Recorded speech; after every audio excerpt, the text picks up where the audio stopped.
रामकृष्ण हरी. आपलं श्री सद्गुरू प्रज्ञानंद महाराज संगीत विद्यालय या यूट्यूब चॅनलमध्ये सहर्ष स्वागत आहे. मागील व्हिडिओमध्ये आपण ताल, तीन मधला तुकडी प्रकार हा आपण समजून घेतला.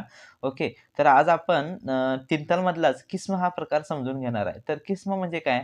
तर ठेका वाजवत असताना, एखाद्या तालाचा ठेका वाजवत असताना ठेक्यातील अक्षरे बदलत राहणे म्हणजे किस्म होय. ओके.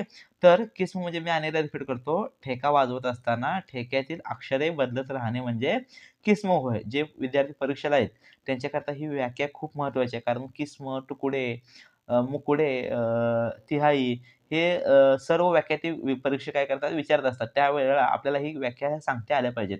म्हणून मी आपल्याकरता ही व्याख्या रिपीट केलेली आहे. तर आपण हे तबल्यावरती वाजवून बघूया. किस्म कसं वाजवायचं आणि आज आपण तीन तालमधला किस्म प्रकार घेतलेला आहे. धिन धा धा धिन धिन धा धा तीन तीन धा तित धिन धिन धा तित धिन धिन धा धा धिन धिन धा तित धिन धिन धा.